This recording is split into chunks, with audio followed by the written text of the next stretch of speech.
नमस्कार मेरे प्यारे साथियों, स्वागत है आप सभी का आपका अपना यूट्यूब चैनल जीटीएम क्लासेस में। दोस्तों आज की इस वीडियो में आपको हम मैथ का क्वेश्चन बैंक का दोस्तों 30 ऑब्जेक्टिव क्वेश्चन बताएंगे जो आपके फाइनल बोर्ड परीक्षा के लिए काफ़ी महत्वपूर्ण प्रश्न है। 17 फरवरी 2022 को दोस्तों आने वाला प्रश्न है, ठीक है। 100% दोस्तों यही आएगा, ये मेरा गारंटी है। इसलिए आप इस वीडियो में हमारे साथ 1 से लेकर 30 तक पूरी कॉन्सेंट्रेशन के साथ बने रहिएगा। प्रत्येक प्रश्न को दोस्तों आपको मैं बेसिक को ध्यान रखते हुए बताऊंगा कि एक बार में दोस्तों आपका माइंड में फिट हो जाएगा, ठीक है। बस आपको करना क्या है कि वीडियो को पूरी कॉन्सेंट्रेशन के साथ देखना है दोस्तों। इस वीडियो के माध्यम से आपको काफ़ी कुछ सीखने को मिलेगा, ठीक है। हमारे साथ वीडियो में शुरू से लेकर अंत तक आप जरूर बने रहिएगा। तो आइए हम वीडियो का स्टार्ट करते हैं। देखिए पहला प्रश्न, किसी घटना की प्रायिकता का अधिकतम मान है। दोस्तों काफ़ी महत्वपूर्ण प्रश्न है आपके फाइनल बोर्ड परीक्षा 2022 के लिए। आपको बताना है कि किसी घटना की प्रायिकता का अधिकतम मान है, तो अधिकतम मान दोस्तों 1 होता है, ठीक है। आपको इसको याद रखना है। ऑप्शन नंबर यहाँ पे बी जो होगा बिल्कुल करेक्ट आंसर हो जाएगा। और किसी घटना की प्रायिकता का न्यूनतम मान जो होता है वो 0 होता है, ठीक है। ये भी आपको साथ में याद रखना है। और दोस्तों किसी घटना की प्रायिकता का जो मान होता है वो नेगेटिव में नहीं होता है, कहने का मतलब माइनस में नहीं होता है, ठीक है। ये भी आपको साथ में याद रखना है, ठीक है। चलिए अगला प्रश्न हम देखते हैं, दूसरा नंबर कहता है वृत्त की सबसे बड़ी जीवा होती है। आपको बताना है दोस्तों कि वृत्त की सबसे बड़ी जीवा होती है तो व्यास होती है, ठीक है। ऑप्शन नंबर यहाँ पे सी बिल्कुल राइट आंसर हो जाएगा। देखिए वृत्त इस प्रकार से बनता है ना, तो वृत्त का सबसे बड़ी जीवा जो होती है व्यास होती है, ठीक है। तो ऑप्शन नंबर यहाँ पे जो सी होगा हमारा बिल्कुल राइट आंसर हो जाएगा। आपको इसको अच्छे तरीके से ध्यान में रखना है। चलिए अगला प्रश्न हम देखते हैं, तीसरा नंबर 45 तथा 60 का मसा है। आपको 45 और 60 का दोस्तों यहाँ पे मसा बताना है, ठीक है। तब 45 यहाँ पे लिख लेते हैं, यहाँ पे 60 लिख लेते हैं। इसका मसा निकालेंगे तो एक टाइम लगेगा। यहाँ पे 45 आ जाएगा और यहाँ पर क्या आ जाएगा 15, घटाइएगा 15 आएगा ना। और यहाँ पर फिर से यहाँ पर क्या आ जाएगा 45 आ जाएगा, ठीक है। 45 यहाँ पे आएगा और फिर यहाँ से लगेगा 15 तिया के 45 यहाँ से कट जाएगा, ठीक है। यहाँ से कट जाएगा तो हमारा इसका जो एचसीएफ होगा यानी कि मासा जो होगा कितना होगा 15 होगा, ठीक है। तो ऑप्शन नंबर यहाँ पे डी जो होगा मेरे प्यारे साथियों बिल्कुल राइट आंसर हो जाएगा। आपको इसको बार बार प्रैक्टिस करते रहना है। आइए अगला प्रश्न हम देखते हैं, चौथा नंबर कहता है दो समरूप त्रिभुज की संगत भुजाओं का अनुपात 4:9 है, तब उनके क्षेत्रफलों का अनुपात होगा। दोस्तों काफ़ी महत्वपूर्ण प्रश्न है आपके फाइनल बोर्ड परीक्षा 2022 के लिए। ध्यान से आप इसको अच्छे तरीके से समझिएगा, ठीक है। देखिए ध्यान दीजिएगा कि जब दो त्रिभुज, ठीक है, जब दो त्रिभुज समरूप होंगे, ठीक है, जब दो त्रिभुज जो होंगे समरूप होंगे और उनके संगत भुजाओं का अनुपात दिया हुआ रहेगा, क्षेत्रफल का अनुपात आपसे पूछेगा, तो जो संगत भुजा का अनुपात दिया हुआ रहेगा ना उसका स्क्वायर कर दीजिएगा तो उसका क्षेत्रफल का अनुपात निकल जाएगा। तो यहाँ पे 16/81 जो होगा हमारा बिल्कुल राइट आंसर हो जाएगा। ऑप्शन नंबर बी, ठीक है। आपको इसको अच्छे तरीके से ध्यान में रखना है, ठीक है। देखिए जब यहाँ पे कह देगा कि दो त्रिभुज समरूप होंगे और उनके क्षेत्रफलों का अनुपात दिया हुआ रहेगा, ठीक है, और उसका संगत भुजा का अनुपात पूछेगा तो जो क्षेत्रफल का अनुपात दिया हुआ रहेगा ना उसका वर्गमूल कर दीजिएगा तो संगत भुजा का अनुपात निकल जाएगा, ठीक है। इस तरह से भी क्वेश्चन पूछता है तो आपको इसको बात को ध्यान में रखना है। चलिए अगला प्रश्न हम देखते हैं, 5वां नंबर कहता है यदि 4, 5, 9, 11 और x का माध्य 7 है तो x का मान होगा।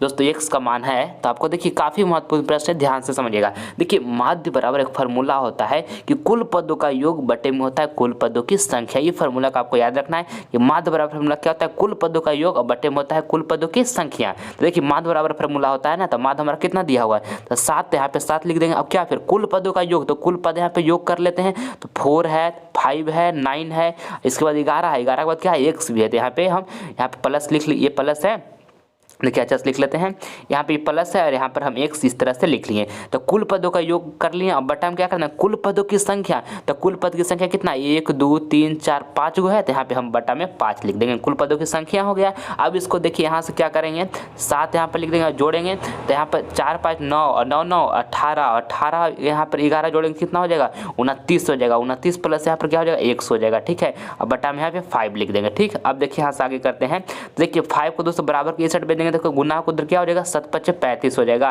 और यहाँ पर 29 प्लस क्या हो जाएगा 100 हो जाएगा, ठीक है। यहाँ तक कोई दिक्कत किसी विद्यार्थियों को? अब देखिए यहाँ से हम इस तरह से इसको लिख लेंगे 29 प्लस x इक्वल टू 35 लिख लेंगे, ठीक है, कोई दिक्कत? अब देखिए यहाँ से x बराबर हम निकालेंगे तो यहाँ पर दोस्तों 29 को बराबर उस साइड भेजेंगे तो 35 माइनस 29 कीजिएगा तो कितना हो जाएगा 35 माइनस 29 करेंगे तो 6 आ जाएगा, यानी कि x बराबर हमारा क्या आ गया 6। तो ऑप्शन नंबर ए यहाँ पे बिल्कुल राइट आंसर हो गया। आपका x का मान यहाँ पे बताना था, ठीक है। ये फार्मूला याद रखिएगा बाबू सभी विद्यार्थी कि माध्य बराबर जो फार्मूला होता है कुल पदों का योग बटे में क्या होता है कुल पदों की संख्या होता है, ठीक है। चलिए अगला प्रश्न हम देखते हैं, 6ठा नंबर कहता है कि cos 60 डिग्री प्लस 1, अब बाई में लिखा हुआ cos 60 डिग्री माइनस 1 का मान निम्न में से कौन होगा। देखिए इस तरह से लिखा हुआ है, आपको यहाँ पे लिख कर एक बार बता देते हैं। cos 60 डिग्री यहाँ पे लिखा हुआ है प्लस 1 है, ठीक है। अब बाई में यहाँ पे लिखा हुआ है cos 60 डिग्री, यहाँ पे लिखा हुआ है माइनस 1, ठीक है। समझ रहे हैं आप सभी विद्यार्थी।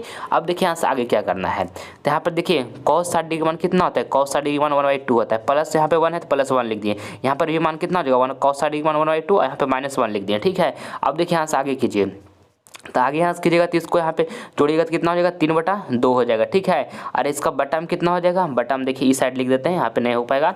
यहाँ पर इस तरह से लिखे ना, यहाँ पे जोड़िएगा तो कितना हो जाएगा, 3/2 हो जाएगा, ठीक है। और यहाँ से घटाइएगा तो कितना होगा, घटाइएगा तो यहाँ पे आ जाएगा आपका -1/2 आ जाएगा, ठीक है। सभी विद्यार्थियों को समझ में आ रहा है। यहाँ से आगे देखिएगा आप, यहाँ पे 3/2 तो लिखा हुआ है, और इसको हम जब ऊपर भेजेंगे तो यहाँ पर जो इसको जब हम ऊपर भेजते हैं ना बाबू, तो जो नीचे वाला होता है ऊपर चला जाता है और ऊपर वाला नीचे चला आता है, यानी कि -2/1 हो जाएगा। कोई किसी विद्यार्थी को कहीं भी दिक्कत नहीं हो रहा होगा, समझ में आ रहा होगा। यहाँ 2 से 2 कैंसिल हो जाएगा, तब बचा हमारा क्या, -3 बचा। तो हमारे यहाँ पर राइट आंसर जो होगा बाबू -3 होगा, जो कि देखिए ऑप्शन नंबर यहाँ पे बी में दिया हुआ है। तो ऑप्शन नंबर बी बिल्कुल राइट आंसर हो गया, ठीक है। आप सभी विद्यार्थियों को अच्छे से समझ में आ गया।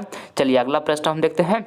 किसी घटना ई के लिए निम्न में से कौन सही है। दोस्तों काफ़ी महत्वपूर्ण प्रश्न है आपके फाइनल बोर्ड परीक्षा के लिए। देखिए एक यहाँ पे फार्मूला होता है, आप इसको याद रखिएगा कि प्रोबेबिलिटी ऑफ इवेंट का जो हमारा मान होता है ना बाबू, वो क्या होता है कि 0 से बड़ा होता है या 0 के बराबर होता है, और 1 से छोटा होता है या तो 1 के बराबर होता है, ठीक है। इसको आपको ध्यान में रखना है कि प्रोबेबिलिटी ऑफ इवेंट जो होता है वो क्या होता है कि 0 से बड़ा होता है या तो 0 के बराबर होता है, और 1 से छोटा होता है या तो 1 के बराबर होता है, ठीक है। इसको आपको अच्छे तरीके से ध्यान में रखना है। तो देखिए ऑप्शन ए में लिखा हुआ है कि प्रोबेबिलिटी ऑफ इवेंट जो होगा वो 1 से बड़ा होगा, तो नहीं 1 से बड़ा नहीं होगा, ये गलत है। और ऑप्शन बी में जो लिखा हुआ है कि प्रोबेबिलिटी ऑफ इवेंट जो होगा वो क्या 0 से छोटा होगा, तो 0 से छोटा होगा, नहीं 0 से छोटा नहीं होगा, 0 से बड़ा होता है, तो ये भी गलत है। ऑप्शन डी में देखिए लिखा हुआ प्रोबेबिलिटी ऑफ इवेंट जो होगा -1 के बराबर होगा, तो माइनस में दोस्तों प्रायिकता का मान नहीं होता है, ठीक है। यानी प्रोबेबिलिटी ऑफ इवेंट का जो मान होता है वो माइनस में नहीं होता है, तो ऑप्शन नंबर डी भी गलत है। तो प्रश्न में आपको क्या बताना था कि किसी घटना ई के लिए निम्न में से कौन सही है, तो प्रोबेबिलिटी ऑफ इवेंट का जो मान 1 का बराबर होता है, आपको भी बताएं कि 1 के बराबर होता है, तो ऑप्शन नंबर यहाँ पे सी जो होगा हमारा बिल्कुल राइट आंसर होगा, ठीक है। आपको इसको अच्छे तरीके से ध्यान में रखना है। ऑप्शन सी बिल्कुल करेक्ट आंसर हो गया। आइए अगला प्रश्न हम देखते हैं। 8 नंबर। दोस्तों इस वीडियो के माध्यम से जो आपको 30 ऑब्जेक्टिव प्रश्न बता रहे हैं, सारा क्वेश्चन बैंक से उठाया हुआ प्रश्न है दोस्तों, जो आपकी फाइनल बोर्ड परीक्षा 2022 के लिए काफ़ी महत्वपूर्ण है। बिहार बोर्ड दोस्तों सबसे ज़्यादा क्वेश्चन अगर जो पूछता है तो क्वेश्चन बैंक से ज़्यादा क्वेश्चन को उठाता है, ठीक है। इसलिए आप सभी विद्यार्थियों के लिए 30 ऑब्जेक्टिव क्वेश्चन जो क्वेश्चन बैंक का बता रहे हैं आपके फाइनल बोर्ड परीक्षा दोस्तों जो 17 फरवरी को होने वाला है, उसके लिए काफ़ी महत्वपूर्ण है। इसलिए एक भी प्रश्न को स्किप आप नहीं कीजिएगा, 1 से लेकर 30 तक पूरी कॉन्सेंट्रेशन के साथ हमारे साथ बने रहिएगा। प्रत्येक प्रश्न को आपको काफ़ी शानदार तरीके से हम आपको बताएंगे कि एक बार में दोस्तों आपको अच्छी तरीके से समझ में आ जाएगा, ये मेरा गारंटी है। बस आपको करना क्या है कि वीडियो पूरी कंसंट्रेशन के साथ देखना है बाबू, ठीक है। चलिए देखते हैं अब हम 8 नंबर प्रश्न। 3 + √3 इंटू में 3 - √3 एक परिमेय संख्या है। ऑप्शन ए में लिखा हुआ हाँ, बी में लिखा नहीं, सी में लिखा हुआ कहा नहीं जा सकता, डी में लिखा ए और बी दोनों। तो देखिए एक फार्मूला होता है यहाँ पे, ठीक है। आप इसको याद रखिएगा कि a + b, ठीक है। a + b और इंटू में क्या होता है a - b, a - b equal to यहाँ पे होता है a² और माइनस में क्या होता है b², ये फार्मूला होता है, ठीक है। तो देखिए यहाँ पे फार्मूला मान लीजिए यहाँ पर जो 3 लिखा हुआ है ना, ये हमारा a है, और √3 जो लिखा हुआ है मान लीजिए b है, तो ये फार्मूला पर हम इसको रख देते हैं। तो फार्मूला पर अगर जो हम इसको रखेंगे तो a² करना यानी कि 3 का स्क्वायर करना है, तो 3 के यहाँ पर स्क्वायर इस तरह से हम लिख लेते हैं, कोई दिक्कत किसी विद्यार्थी को भी। और देखिए b में यहाँ पर कितना है, b जो हम माने हैं √3 है ना, तो यहाँ पे √3 का भी हम स्क्वायर इस तरह से कर लेते हैं, ठीक है। और यहाँ पर देखिए 3 का स्क्वायर करेंगे तो कितना हो जाएगा 9 हो जाएगा। यहाँ पर स्क्वायर अंडर कैंसिल हो जाएगा, तो क्या बचेगा 3 बचेगा। हम 9 में से 3 घटाएंगे तो कितना आ जाएगा 6 आ जाएगा। और 6 जो है हमारा एक परिमेय संख्या है, क्योंकि 6 को हम p/q के रूप में लिख सकते हैं, जिसको हम p/q के रूप में लिख सकते हैं वो हमारा क्या होता है परिमेय संख्या होता है। तो प्रश्न में आपको क्या बताना था कि 3 + √3 इंटू 3 - √3 एक परिमेय संख्या है। तो हाँ परिमेय संख्या है, तो ऑप्शन नंबर यहाँ पर ए जो होगा बिल्कुल राइट आंसर हो जाएगा, हाँ ठीक है। तो ऑप्शन नंबर ए यहाँ पे बिल्कुल राइट हो गया, ठीक है मेरे प्यारे बाबू। चलिए आगे बढ़ जाते हैं अब हम 9 नंबर पर। सभी विद्यार्थियों को समझ में आ रहा है अच्छे तरीके से, बिल्कुल आ रहा होगा, ध्यान से देखिए वीडियो को। देखिए एक सीरीज दिया हुआ है और कहा कि बहुलक होगा, तो जब भी आपको बहुलक निकालने के लिए कह दे बाबू, तो एक बात को हमेशा आप याद रखिएगा, हमारा कभी भी इस तरह का प्रश्न आपसे गलत नहीं होगा, ठीक है। एग्जाम में 100% बनाकर आप आइएगा और वो भी बिल्कुल सही बनाकर आइएगा, ठीक है। देखिए जब इस तरह से आपको सीरीज दे देगा और कहेगा बहुलक निकालने के लिए, तो देखिएगा कि कौन सा इसमें अंक जो है सबसे ज़्यादा बार रिपीट किया गया है, कौन अंक जो है सबसे ज़्यादा बार रिपीट किया गया, जो अंक सबसे ज़्यादा बार रिपीट किया जाएगा ना वही हमारा बहुलक हो जाएगा। तो देखिए 3 को इसमें 3 बार रिपीट किया गया है और कोई भी इसमें अंक को 3 बार रिपीट नहीं किया गया है, तो सबसे ज़्यादा बार हमको 3 का रिपीट किया गया, तो 3 ही हमारा बहुलक होगा। ऑप्शन में यहाँ पे डी जो होगा बिल्कुल राइट आंसर हो जाएगा, ठीक है। चलिए अगला प्रश्न हम देख लेते हैं। 10 नंबर कहता है 3x² प्लस में 2x माइनस 1 इक्वल टू 0 का विवेचक है। दोस्तों काफ़ी महत्वपूर्ण प्रश्न है, आपको विवेचक याद करना है। और विवेचक बराबर हमारा फार्मूला जो होता है b² माइनस 4ac होता है, आप इसको याद कर लीजिएगा। विवेचक बराबर फार्मूला क्या होता है, b² माइनस में 4ac होता है, यहाँ पे c लिखा हुआ है। देखिए तो यहाँ पर b हमारा क्या है, जो 2 लिखा हुआ है, यहाँ पर ये हमारा b है, ठीक है। और ये हमारा देखिए x² के आगे जो कोफिशिएंट होता है वो हमारा a होता है और कांस्टेंट में होता है जो c होता है, ठीक है। x के साथ जो कोफिशिएंट था वो हमारा b हुआ, ठीक है। तो देखिए b हमारा क्या है 2 है, तो यहाँ पे हम 2 का स्क्वायर कर लेंगे, माइनस यहाँ पे लिखेंगे 4, ठीक है। ये कितना है 3 है, तो इंटू में यहाँ पे हम 3 लिख लेंगे। हमारा c कितना है -1 है, तो यहाँ पे हम -1 इस तरह से लिख लेंगे, कोई दिक्कत। अब यहाँ देखिए 2 का यहाँ पर स्क्वायर कर लेंगे तो कितना हो जाएगा 4 हो जाएगा, ठीक है। यहाँ पर लिखेंगे माइनस, यहाँ 4 × 12 और माइनस माइनस क्या हो जाएगा प्लस हो जाएगा, यानी कि +12 यहाँ पे होगा, ठीक है। क्योंकि माइनस यहाँ पर भी यहाँ भी तब माइनस माइनस प्लस होगा ना। 12 4 कितना होता है 16 होता है, तो हमारा राइट आंसर जो होगा 16, ऑप्शन नंबर यहाँ पे बी जो होगा हमारा बिल्कुल राइट आंसर हो जाएगा। आपको ये फार्मूला को अच्छे तरीके से याद रखना है कि विवेचक बराबर जो फार्मूला होता है b² माइनस 4ac होता है। चलिए अगला प्रश्न हम देखते हैं। 11 नंबर कहता है tan a बराबर होगा। दोस्तों काफ़ी महत्वपूर्ण प्रश्न, ये फार्मूला है, ठीक है। आपको इसको याद कर लेना है कि cot 90 माइनस थीटा बराबर क्या होता है tan a होता है, ठीक है। आप इसको याद रखिएगा कि cot 90 डिग्री माइनस a बराबर क्या होगा tan a होगा। तो ऑप्शन नंबर यहाँ पे ये जो होगा बिल्कुल राइट आंसर हो गया। आपको इसको अच्छे तरीके से फार्मूला को याद रखना है। चलिए अगला प्रश्न हम देखते हैं। 12 नंबर हमारा प्रश्न है कि समांतर श्रेणी, यहाँ पे लिखा 10 minus 10 minus 6 minus 2 dot dot का सार्व अंतर है। यानी दोस्तों आपको सार्व अंतर बताना है। सार्व अंतर को इंग्लिश में हम कॉमन डिफरेंस बोलते हैं बाबू, जिसको हम डी से डिनोट करते हैं, ठीक है। इसको आपको ध्यान में रखना है। देखिए डी बराबर जो हमारा फार्मूला होता है, यानी कहने का मतलब सार्व अंतर बराबर जो हमारा फार्मूला होता है वो क्या होता है कि T2 माइनस में होता है T1, ठीक है।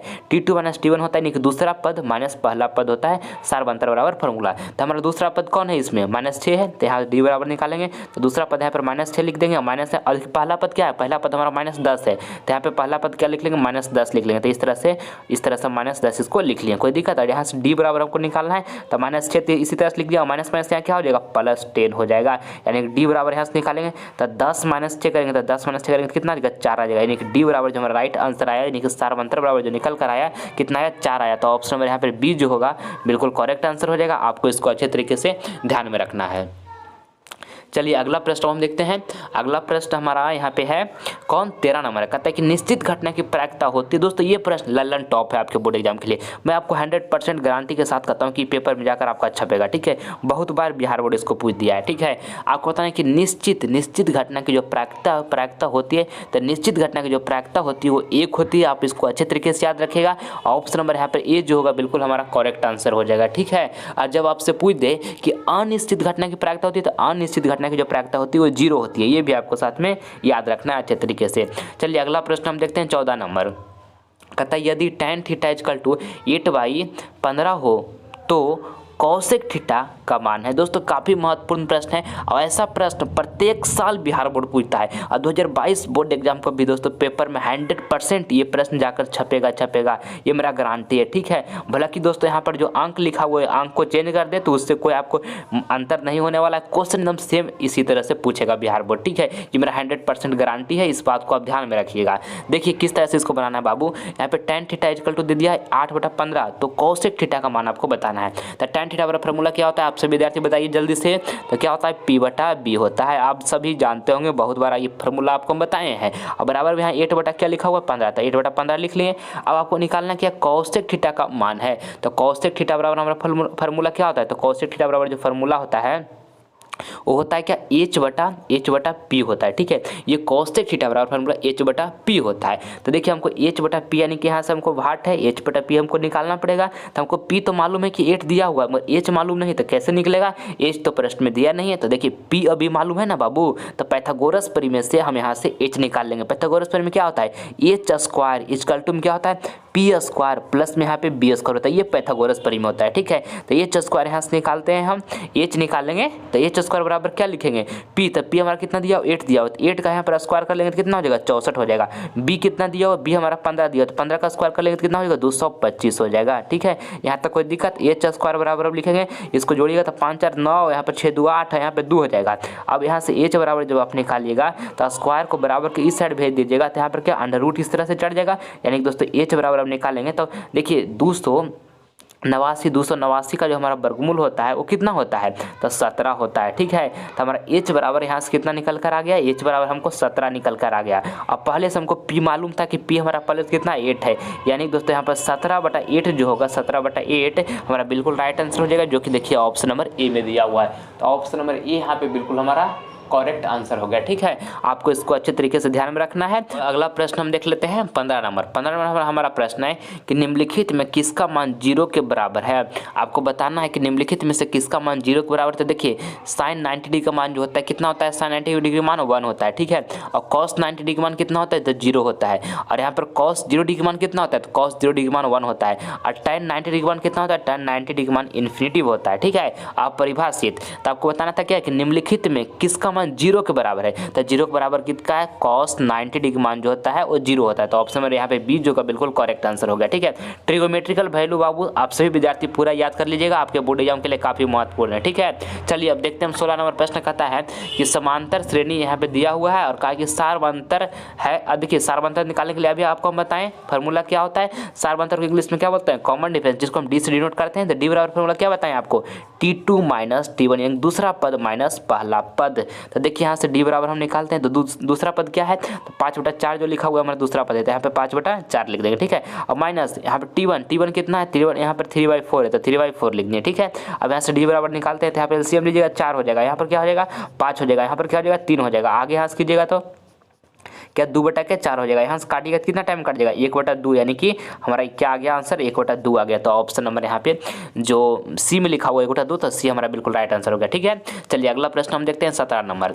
और अगर जो बाबू अभी तक हमारे चैनल को आप सब्सक्राइब नहीं किए तो प्लीज़ इस चैनल को आप सब्सक्राइब कर लें। मैं आपके लिए एक वीडियो काफ़ी मेहनत से बाद बना पा रहा हूँ, इसलिए प्लीज़ अगर जो अभी तक हमारे चैनल को आप सब्सक्राइब नहीं किए तो रेड बटन दबाकर यहाँ पे आपको एक रेड बटन का सब्सक्राइब का बटन दिख रहा होगा, उसे क्लिक कीजिए और हमारे चैनल को आप सब्सक्राइब कर लीजिए, ठीक है। इससे आपको फायदा क्या होगा, जब हम लाइव क्लास लेकर आएंगे तो इसका जो आपका नोटिफिकेशन होगा सबसे पहले आपको प्राप्त होगा, ठीक है। चलिए अब हम देखते हैं 17 नंबर प्रश्न। मूल बिंदु से बिंदु P - A, -B की दूरी है। दोस्तों काफ़ी महत्वपूर्ण प्रश्न है। देखिए जब भी एक आपको बिंदु दे दे और दूरी मूल बिंदु से पूछे तो इसके लिए एक फार्मूला होता है, क्या होता है, x² + y² का अंडर रूट होता है, ये फार्मूला होता है, ठीक है। तो देखिए -a जो लिखा हुआ है हमारा x है, ठीक है। तो यहाँ पे -a लिख के इस तरह से हम स्क्वायर कर देंगे, ठीक है, प्लस लिख देंगे। और देखिए यहाँ पर y जो लिखा हुआ है -b जो लिखा हुआ है हमारा y है, ठीक है। तो -b इसी तरह से लिख के यहाँ पे स्क्वायर हम इस तरह से लिख देंगे, कोई दिक्कत। और देखिए -a का यहाँ पर स्क्वायर करेंगे तो क्या हो जाएगा, a² हो जाएगा, प्लस लिखेंगे। अब -b का स्क्वायर करेंगे तो यहाँ पे b² हो जाएगा, अंडर रूट इसी तरह से चढ़ा दिए। तो इसका राइट आंसर जो होगा क्या होगा, अंडर रूट a² + b² होगा। तो ऑप्शन नंबर यहाँ पे ए जो होगा बिल्कुल राइट आंसर हो जाएगा, अंडर रूट a² प्लस में b²। ऑप्शन नंबर ए यहाँ पे बिल्कुल राइट आंसर हो गया, ठीक है। चलिए अगला प्रश्न हम देखते हैं 18 नंबर। 18 नंबर हमारा प्रश्न है कि यदि a और b अभाज्य संख्या है तो ab का लसा है। दोस्तों काफ़ी महत्वपूर्ण प्रश्न है, आप इसको ध्यान से समझिएगा। देखिए कहता है कि a और b अभाज्य संख्याएं हैं तो a और b का लसा है, यानी कि देखिए a और b जब अभाज्य संख्याएं हैं तो इसका a b का लसा क्या हो जाएगा, ab हो जाएगा। हमारा इसका राइट आंसर जो होगा यहाँ पर कौन हो जाएगा राइट आंसर, ऑप्शन नंबर यहाँ पे बी जो होगा सी। दोस्तों सी में लिखा हुआ है ab, तो यहाँ पर सी में जो ab लिखा हुआ हमारा बिल्कुल राइट आंसर होगा, ठीक है। देखिए कैसे सभी विद्यार्थी नहीं समझ में आया। देखिए अभाज्य संख्या, तो अभाज्य संख्या कौन है, 2 और 3, ये हमारा अभाज्य संख्या है ना। इसका कहेगा कि आप लसा बताइए, तो लसा बताने के लिए क्या कीजिएगा, 2 × 3 कीजिएगा ना इसका लसा निकालने के लिए, तो क्या हो जाएगा 2 × 3 = 6। तो उसी तरह से यहाँ पर हम किए हैं बाबू, यहाँ पे a और b अभाज्य संख्या था, ठीक है। तो a और b का आपको कहेगा लसा निकालने के लिए, तो a × b कीजिएगा ना, तो a b हो जाएगा हमारा लसा, समझ में आ गया होगा। चलिए आगे बढ़ते हैं अब 19 नंबर प्रश्न देखिए, कहता है बिंदु -12, -18 का भुज है, आपको भुज इसमें बताना है। तो देखिए भुज -12 जो है ना, ये हमारा भुज है। ऑप्शन नंबर ए यहाँ पे बिल्कुल राइट आंसर हो जाएगा। और जब आप पूछेगा कि कोटि, तो कोटि इसमें कौन है, तो कोटि जो इसमें है -18 जो है ये कोटि है, ठीक है। ये भी आपको ध्यान में रखना है कि जब इसमें जो भुज है बाबू -12 है और कोटि जो इसमें है वो कितना है, -18 है, ठीक है। आपको इसको अच्छे तरीके से ध्यान में रखना है, आपके बोर्ड एग्जाम में बार बार पूछे जाते हैं। चलिए देखते हैं 20 नंबर प्रश्न, कहता है द्विघात समीकरण x² प्लस में 2x - 3 = 0 के मूलों के योग का मान होगा। दोस्तों काफ़ी महत्वपूर्ण प्रश्न है आपके बोर्ड एग्जाम के लिए, ठीक है। आपको बताना है कि मूलों का योग का मान होगा, ठीक है। देखिए मूलों का योग हमारा क्या होता है, मूलों का योग यानी कि अल्फा प्लस बीटा। तो अल्फा प्लस बीटा वाला फॉर्मूला क्या होता है, -b/a होता है, -b/a, तो -b/a लिख दिया, ठीक है। अब देखिए x² के आगे जो होता है कोफिशिएंट वो हमारा a होता है, और x के आगे जो कोफिशिएंट होता है वो b होता है, और जो कांस्टेंट में होता है वो c होता है, ठीक है। इस तरह से आपको इसको ध्यान में रखना है। तो अल्फा प्लस बीटा निकालना है, यानी कि दोस्तों हमको मूलों का क्या निकालना है, योग निकालना है। तो यहाँ पर देखिए b हमारा कितना है, 2 है, तो यहाँ पर हम क्या लिख देंगे, b की जगह पर माइनस, यहाँ पर फार्मूला था तो माइनस लिखे ना, अब b की जगह पर कितना है, 2 है, तो 2 लिख दिए। और देखिए x² आगे कोफिशिएंट क्या है, 1 है, कुछ नहीं तो 1 है, तो यानी दोस्तों a बराबर जो हमारा है कितना, 1 है, ठीक है।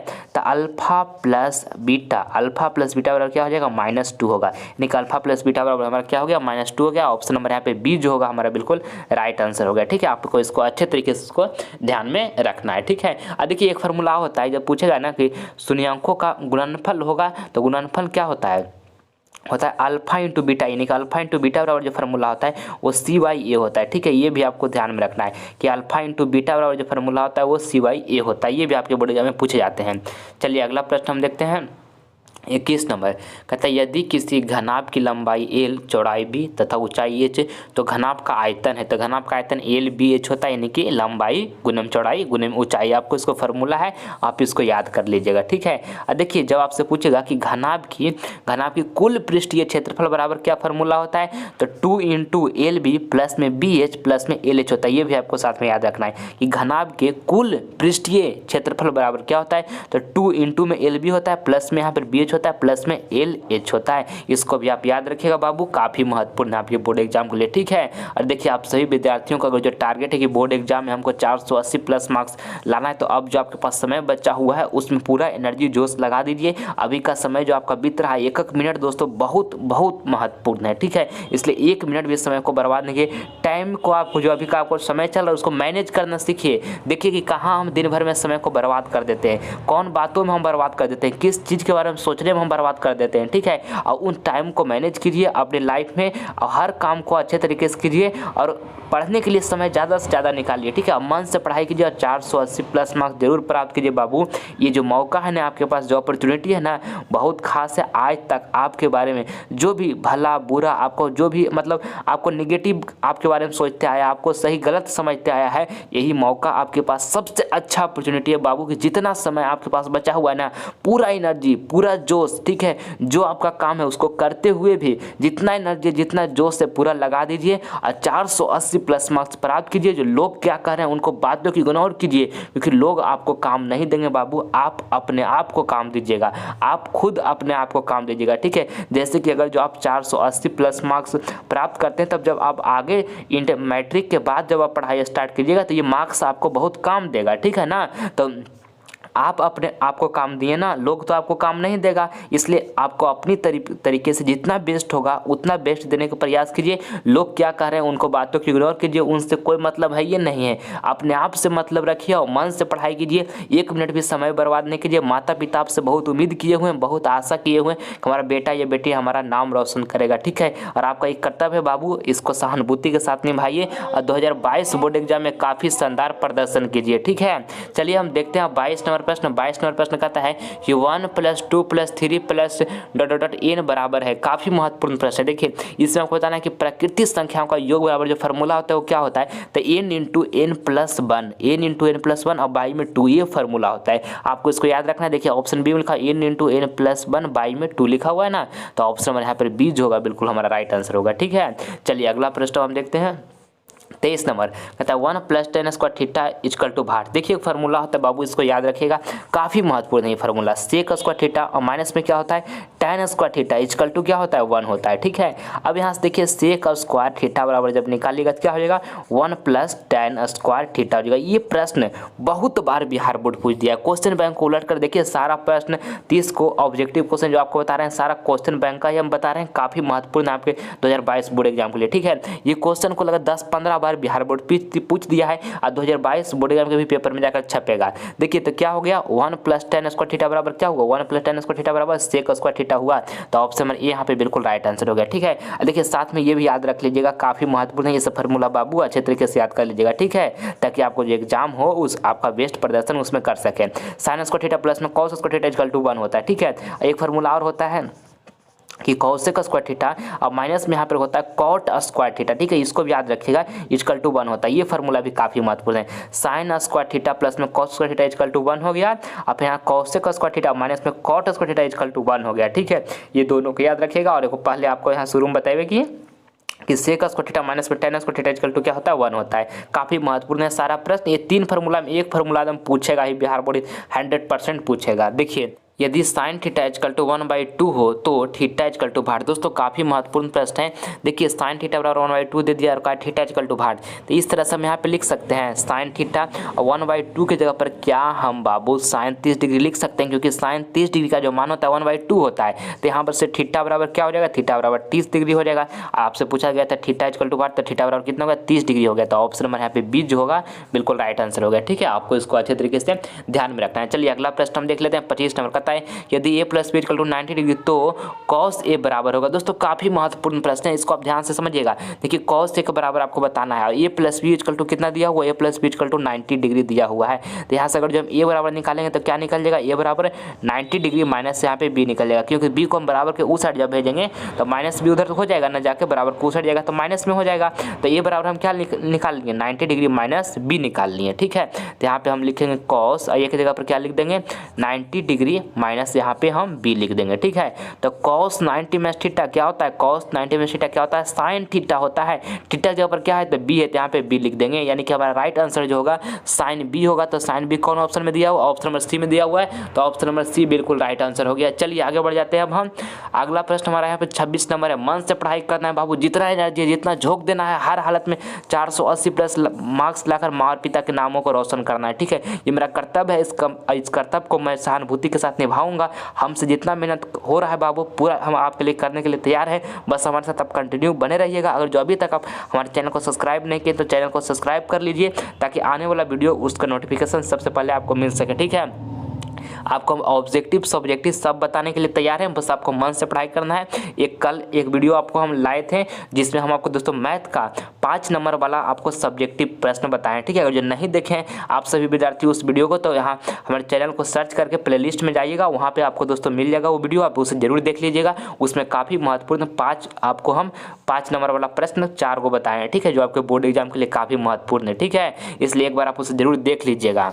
चलिए देखिए बाबू 26 नंबर प्रश्न कहता है ना कि निम्नलिखित में से कौन अभाज्य संख्या है। तो देखिए अभाज्य संख्या हम किसे कहते हैं, तो जो संख्या केवल एक से और अपने आप से यानी कि स्वयं से कटे उसे हम अभाज्य संख्या कहते हैं। देखिए चारों ऑप्शन में से 23 केवल यहाँ पर एक ऐसा संख्या है जो केवल एक से कट रहा है और अपने आप से कट रहा है। अपने आप से कटने का मतलब 23 से कट रहा है। ठीक है, तो ऑप्शन नंबर बी जो है यहाँ पे अभाज्य संख्या है, इसको आपको ध्यान में रखना है। तो ऑप्शन नंबर बी बिल्कुल राइट आंसर हो गया। आपको इसको ध्यान में रखना है ना बाबू, कि अभाज्य संख्या हम किससे कहते हैं, तो अभाज्य संख्या हम उससे कहते हैं जो संख्या केवल एक से और अपने आप से कटे यानी कि स्वयं से कटे, उसी को हम अभाज्य संख्या कहते हैं। ठीक है, चलिए अगला प्रश्न हम देखते हैं। 27 नंबर कहता है 100 का अभाज्य गुणनखंड क्या होगा। दोस्तों काफ़ी महत्वपूर्ण प्रश्न है। देखिए किस तरह से आपको बनाना है। 100 का अभाज्य गुणनखंड का है ना, 2 से लगाइए 50 हो जाएगा, फिर यहाँ से 2 से लगाइए क्या हो जाएगा 25 हो जाएगा, फिर यहाँ से कितना लगेगा 5 लगेगा, 5 × 25 हो गया। इसको गुना कर लीजिएगा तो 2 × 2 × 5 × 5 हो जाएगा, यानी कि यहाँ से हम इसको लिखेंगे अच्छा तरीके से। तो 2 के पावर कितना हो जाएगा 2 हो जाएगा, 2 को 2 था और 5 को भी 2 है, 5 के गो है 2 गो है, तो यहाँ पर 5 के पावर भी 2 हो जाएगा, यानी कि इसका 100 का जो अभाज्य गुणनखंड हमारा निकल के आया 2 के पावर 2 और इंटू में 5 के पावर 2, जो कि देखिए ऑप्शन नंबर ए में दिया हुआ है। तो ऑप्शन नंबर ए यहाँ पे बिल्कुल हमारा राइट आंसर हो गया। ठीक है, आप सभी विद्यार्थियों को समझ में आ गया होगा। चलिए अगला प्रश्न हम देखते हैं। 28 नंबर कहता है कि रैखिक बहुपद के शून्यंक की संख्या होती है, तो बाबू याद रखिएगा कि रैखिक बहुपद की जो शून्यंक की संख्या होती है ना वो 1 होती है। ठीक है, ऑप्शन नंबर यहाँ पे ये जो होगा बिल्कुल हमारा राइट आंसर हो जाएगा। और द्विघात बहुपद की शून्यंक की संख्या कितनी होती है, तो 2 होती है। ठीक है, और त्रिघात बहुपद की शून्यंक की संख्या कितनी होती है, तो 3 होती है। ये सारे पॉइंट्स को आपको याद में रखना है, आपके बोर्ड एग्जाम के लिए काफ़ी महत्वपूर्ण है। चलिए अब आप देखते हैं 29 नंबर प्रश्न कहता है कि वृत्त का क्षेत्रफल का सूत्र क्या होता है। तो वृत्त का क्षेत्रफल का सूत्र जो होता है पाई आर स्क्वायर होता है। ठीक है, आप इसको याद रखिएगा, पाई आर स्क्वायर वृत्त का क्षेत्रफल का सूत्र होता है। अब वृत्त का परिधि क्या होता है, तो वृत्त का परिधि 2 पाई आर होता है। 2 पाई आर होता है वृत्त का परिधि, ये भी आपको साथ में याद रखना है। आइए अगला प्रश्न हम देखते हैं 30 नंबर कहता है कि निम्न में से मूल बिंदु के नियामक कौन है। यानी कि आपको मूल बिंदु का बाबू इसमें नियामक बताना है। तो मूल बिंदु का जो नियामक होता है वो 0,0 होता है। ऑप्शन में यहाँ पे बी जो होगा हमारा बिल्कुल राइट आंसर होगा, आपको इसको अच्छे तरीके से याद रखना है। ठीक है, आइए अगला प्रश्न जो है आपका HW का प्रश्न है। आप सभी विद्यार्थियों को ये हम होमवर्क में प्रश्न देख रहे हैं, इसका जवाब आप सभी विद्यार्थी कमेंट बॉक्स में दीजिएगा, जो आंसर आपको बिल्कुल सही इसमें लगेगा जो। ठीक है, आपको बताना है कि सेक 30 डिग्री का मान है। ऑप्शन ए में लिखा हुआ है √2, बी में लिखा है 2 और सी में लिखा हुआ है 2/√3 और यहाँ पे देखिए डी में लिखा हुआ है 1। तो चारों ऑप्शन में से जो ऑप्शन आपको सही लगेगा इसका जवाब कमेंट बॉक्स में जरूर दीजिएगा। आप सभी विद्यार्थी का कमेंट का हम प्रतीक्षा करेंगे। ठीक है, अगर जी दोस्तों इस वीडियो के माध्यम से आपको कुछ सीखने को मिला है तो दिल से इस वीडियो को एक आप लाइक कर दें। ठीक है, और इस वीडियो को ज़्यादा से ज़्यादा अपने फ्रेंड के पास शेयर करें, ताकि आज दोस्तों जो आपका समय जो चल रहा है मैट्रिक बोर्ड परीक्षा 2022 के लिए, उसके समय में अभी मैथ का प्रॉब्लम सभी विद्यार्थियों को हो रहा है। ठीक है, इसलिए ज़्यादा से ज़्यादा अपने फ्रेंड के पास, आपके अपने भाई बहन के साथ जो 10th क्लास में पढ़ रहे हैं उनके पास इस वीडियो को शेयर करें, ताकि उनका प्रॉब्लम जो हो सोल्व हो सके आपकी वजह से, आपकी एक शेयर की वजह से। ठीक है, इसलिए प्लीज़ अपने फ्रेंड के पास इसे शेयर करें। और अगर जो अभी तक हमारे चैनल को आप सब्सक्राइब नहीं किए हैं तो प्लीज़ इस चैनल को सब्सक्राइब कर लें। इससे आपको फायदा क्या होगा कि जब हम लाइव क्लास लेकर आएंगे तो इसका नोटिफिकेशन सबसे पहले आपके पास पहुँचेगा। ठीक है, और एक बात को आपको हमेशा ध्यान में रखना है बाबू कि माँ और पिता आपसे बहुत उम्मीद किए हुए हैं, बहुत उम्मीद से पाल पोस कर आपको बड़ा किए हैं, और जमकर मेहनत करना है लाइफ में, और जमकर दोस्तों अपनी लाइफ को एक अच्छा इतिहास बनाना है, ताकि माँ और पिता को हम पर गर्व हो। ठीक है, इस ज़िंदगी में अगर जो हमको भगवान जन्म दिए हैं तो कुछ करने के लिए दिए हैं बाबू। ठीक है, इस बात को आपको हमेशा ध्यान में रखना है। किसी भी इस दुनिया में भगवान किसी को फालतू में नहीं बनाया, किसी को भगवान। ठीक है, अगर जो आप इस पृथ्वी पर आए हैं तो आप कुछ करने के लिए आए हैं, इसलिए हिम्मत नहीं हारिएगा। अगर जो आपका एग्जाम नज़दीक आ रहा है और आपको पढ़ने में अनकंफर्टेबल फील कर रहे हैं तो ऐसा प्लीज़ बाबू मत कीजिए। आपके पास जितना समय बचा हुआ है उसमें एनर्जी पूरे जोश के मन से पढ़ाई कीजिए, 1 मिनट भी समय बर्बाद नहीं कीजिए। इतनी एक बात को ध्यान में रखिएगा कि हमको माँ पिता का नाम रोशन करना है, तो हम मेहनत करेंगे और सब कुछ होगा। मेहनत ऐसा एक ताकत है बाबू, कुछ दुनिया में कुछ भी हासिल किया जा सकता है, मतलब कुछ भी। तो आप क्या 2022 बोर्ड एग्जाम में 480 प्लस मार्क्स नहीं ला सकते हैं? आप ला सकते हैं, आपके अंदर टैलेंट है, बस मन से पढ़ाई करते रहिए। ठीक है, हमसे जितना मेहनत होगा बाबू आपके लिए हम करने के लिए तैयार हैं। ठीक है, मिलते हैं हम आपसे नेक्स्ट वीडियो में, तब तक के लिए जय हिंद जय भारत।